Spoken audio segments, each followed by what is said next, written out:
right. So this week we are doing Spider-Man Into the Spider-Verse. Spider-Man, look at all the Spider-Man. Look at all the spiders. Obviously, this movie is several years old at this point. So are we. Yeah. At this point. It came out like literal months before we started, so we would have just missed it for the podcast. Yeah, And 2 months about December 14th, 2018. And since the new one's coming out, figured this would be a good gap week movie, cover our thoughts on this. And I've only had seen it one time. Oh, that's right. Yeah. So here's our synopsis. Bitten by a radioactive spider in the subway, Brooklyn teenager Miles Morales suddenly develops mysterious powers that transform him into the one and only Spider-Man. So much for that. When he meets Peter Parker, he soon realizes that there are many others who share his special high-flying talents. Miles must now use his newfound skills to battle the evil Kingpin, a hulking, that's an understatement, hulking madman who can open portals to other universes and pull different versions of Spider-Man into our world. And Holden, you said this is our non-spoiler review. So if you still haven't seen this movie, you're on the fence. We are doing our non-spoiler review. We are also doing a spoiler review. So stay tuned for that if you've seen it. Stay tuned. I like how it says the one and only Spider-Man in there. Yeah, the one and only Spider-Man. There was already a Spider-Man in his universe at that point. So not a great synopsis. Yeah. Get better, Google. Come on, Google.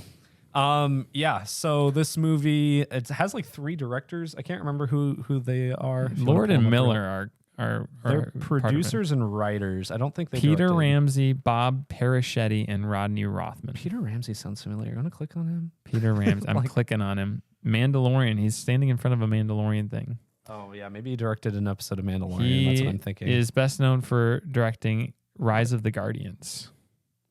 That was an all right movie, if I remember correctly. I don't know. Is that about birds? No, that's the Legend of the Guardians, the Owls of Ga'Hoole, directed by Zack Snyder. Rise of the Guardians. You know what? I feel like I saw... Rise of the Guardians is the Jack Frost, like Easter Bunny, Santa Claus team up. Is that good? It's all right.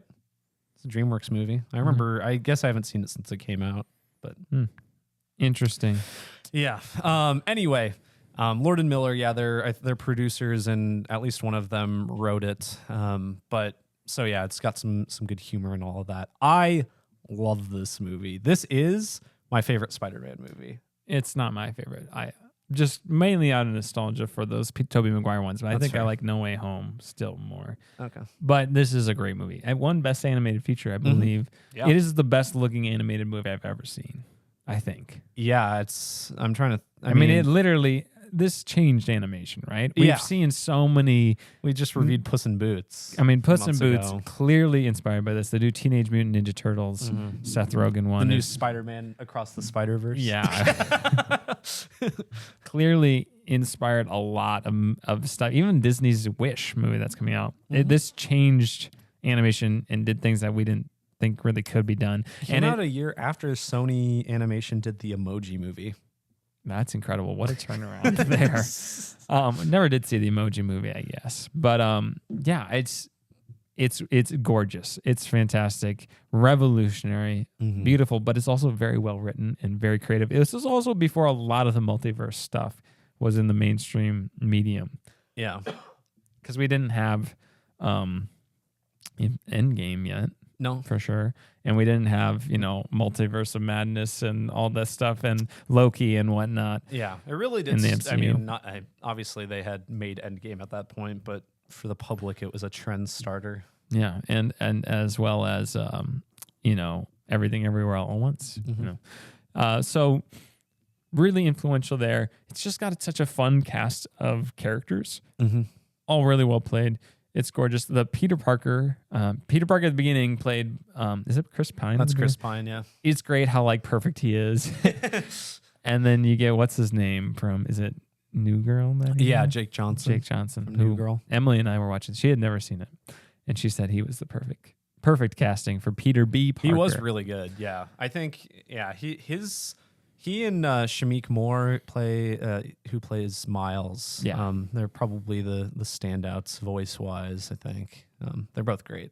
But I mean, obviously we have, Spider-Gwen as a side character, Spider-Man Noir with Nick Cage, which is not nearly in the movie enough. But yeah, man, I really enjoyed Spider-Man. Into the Spider-Verse. The action is great. The music is great. The soundtrack. Yeah, no, I love. Really good. I mean, I mentioned this. I think when we talked about one of the trailers, because it used some of the original score from this. I think the score for this movie is really good. Mm-hmm. It kicks butt. There you go. Thank you, Holden. You could use the censor. It kicks. So let's see if that worked or not. If not, it'd be really funny if it started after I said the word. You'd almost have to keep that in for the humor. I'm gonna put down the time codes just in case. Holden, you better not spill that water all over it on my jeans. All over our equipment. I just look like I wet myself. Well, good thing we're not doing this standing up. Good thing you were wearing pants. Yeah. Yeah, no, Kingpin is massive. Can we talk about the elephant in the room? The elephant-sized man in the room. I remember the first time I saw this movie, I was like laughing my butt off in the theater. When I saw Kingpin come into frame for the first time. And there's my favorite shot of him is just where he like takes up the entire frame and his head is just like in the center of it. It's just like a black screen with Kingpin's head. Or even when he's just the one shot where he's talking to another character, this lady scientist, and he's literally half the screen. Yeah. And I love how small his head is. Yeah. And it's like half the screen is just black. Then it's his head and then this lady he's talking to. But it's so funny, but it's also just great. Mm-hmm. How does he fit through any doors, get into any cars? I have no idea. Like, well, yeah, because we see him in cars like multiple times in the movie too, and he just somehow gets out of them. We just have to accept it. He's bigger than Jack Horner is in Puss in Boots, right? They're both massive. They are both I don't know which one's bigger. He's bulkier. Jack Horner might be taller. Yeah. Incredible, but he's great. I love him as the villain in this movie. But interesting story arc for him as well, kind of his motivations. Yeah, it's his wife and kids, which that's something it's interesting having watched this after Daredevil, because like the wife is a major character in Daredevil and all of that. So yeah, it's obviously not connected, but similar character, same character. So yeah, we talk about the style of this, but even just like the way they incorporate the comic book elements of the speech bubbles and the thought bubbles and the different, what do you call them, frames or panels? Panels, yeah. That's the word I was looking for. The panels, all those stuff from the comic books, even the texture, the stylized, the that sort of thing. But I mean, there's just a few shots of this movie that are already iconic. Oh yeah. Him jumping off the building upside down is incredible. All that stuff. I'm not going to talk about spoilers, so I shouldn't say any more specific things. But yeah, no, it is very iconic. And I love rewatching it. I've probably seen this 5 times now at this point. I don't know. But there's just like so many small details in it that is so hard, like so easy to miss, but like easy, like you can pick up on later watches. But like, I love like the little effects they do on just like random little things. The first one I always notice is like when in the beginning of the movie when he's like kind of like drumming or whatever, and like it does like the little impact like effects. Yeah. That's always fun. I granted I had this pointed out to me online some time ago, but I love that when they're leaving I guess without spoilers, they're leaving a facility at some point and they grabbed a bagel. Yeah. And then when they toss it back and it says bagel or whatever, that's a lot of fun. I like that one. That's one of my favorites as well. But yeah, just all those little touches, they definitely play with your expectations too, and they subvert them in ways that are really satisfying and interesting. So I enjoy that with the whole multiverse aspect of it. Miles, his whole family dynamic, I think is really interesting. I like a lot of the side characters, like we mentioned. There's fun ensemble, but there's also good moments of drama. There's a lot of good humor. It's funny. Yeah, it's funny, yeah. And it's very fast paced. There's a lot of energy to a lot of this.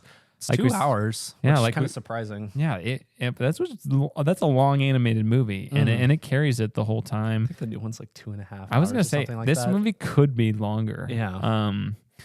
But lots of really fun stuff in this, and you can tell just so much care went into making this movie, and also through the end it definitely seems like they had a vision for the sequels, which makes me excited for the first one coming out.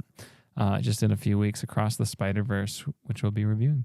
So yeah, just lots of good things. I did forget how funny this movie is. Yeah. There were quite a few laugh out loud moments, but also it's got heart. It's just a fun movie to watch. You just really like the characters in this movie, and you want them to succeed, and you want things to work out for them. So I like that. It might be cliche to say something like this because I know people say it about like Insomniac Spider-Man and stuff, but I think one of the reasons why it's my favorite is because I think it gets to the core of like Spider-Man as a character the best, like out of any of them. Because I mean, so much of the focus of the movie is like literally anyone could do this, or anyone potentially could do this given the right circumstances or whatever. Like it's just kind of an any man kind of like profession, quote unquote, which is represented by all the different people that end up becoming Spider-Man in the different universes and everything. And then so I think I really like that aspect of it. Yeah, and it's got like. It has like the different ages of Spider-Man too. Like you have the perfect Peter Parker Spider-Man who's 26, as we know, Holden, when we're right around that age. So we're, the perfect ultimate prime versions of our 25 and a half. Okay, I'm almost there to my ultimate prime version of myself. But then you have Miles, who's 14? Yeah, like 14, 15, something like that. He's that. in school. He's got all that. Adolescent puberty stuff going on and all this. You got that age range, but then you also have Peter B. Parker, who's kind of this washed up, unsuccessful he's like Spider-Man 40, in his 40s, just kind of over the hill and just kind of screwed everything up. So you have all of that, and it's just really fun. Now we're just missing Grandpa Spider-Man. Yeah. Wouldn't be surprised if we get an old Spider-Man in the new movies. Yeah. But I love a lot of what they bring to the table here. With all the characters, with the style, the pacing, the different effects they use, playing into the comics, bringing that stuff in a way that's really accessible. And you're like, hey, that's part of the comics, but it enhances the story. It doesn't detract from the story, which I think is really cool. So I only have good things to say about this movie. I think maybe if you were going to nitpick, like some of the plot twists are really predictable and easily foreshadowed, and you can spot them a mile away. But I still think it doesn't take anything away from the movie for me. Yeah, no. I mean, really my only complaint, which once again, I don't know if this would really affect my score at all, but I feel like the greater ensemble of Spider-Man could maybe be in it more. That's what I thought. I didn't really think that the first time, but at least I didn't remember thinking it. But watching this last time, I'm like, man, I wish I got more from those characters. And I think this movie could have even been longer than it was. Yeah, so and if you had made it longer, you easily could fit that in there. But at the same time, it is such a brisk movie, and it is nice that it's so brisk. So it's very nicely paced. But other thing I wanted to mention, I really like the designs of the villains, and we talked about Kingpin, but like the other ones too. I know Green Goblin is taken kind of from the Ultimate Spider-Man universe. I think I don't really know about like the Scorpion or Doc Ock stuff or whatever, all of that, but it's all great. I really like it. I agree. I like it a lot. Holden, what would you give this movie out of 10? I might go 10. I really don't have anything bad to say about it at all, and I feel like I like it more the more I see it. Like I said, it's my favorite one. It is like, it's interesting because like you'll have people argue about like between Tobey Maguire and Tom Holland or whatever, but if someone says like Into the Spider-Verse is their favorite, everyone's just like, oh yeah. Okay. It's just kind of like people accept that as, it is a very good movie. And often, I mean, a lot of times people just don't think of it because it's animated, but it's my favorite. So. It is, I would consider it one of the best animated movies ever. Yeah. It's fantastic. So, yeah.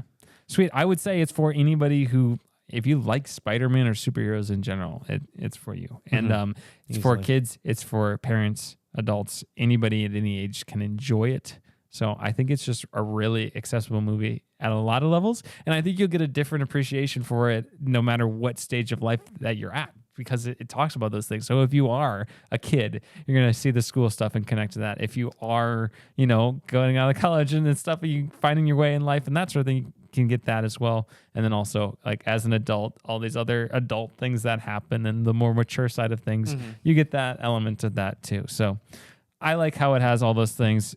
it has everything for all the ages, and I appreciate that. Yes. And I think it makes it a really enjoyable movie for the whole family. So Yeah. watch it. That's what who's this for? It's for literally like everybody, unless you hate good movies and happiness. So watch this movie. Yeah. Do yourself a favor and stay tuned for our review of the sequel. But Holden, we're going to dive into spoilers right now. So we'll go into our spoiler review. If you have not seen this movie, do not watch or listen to our spoiler review.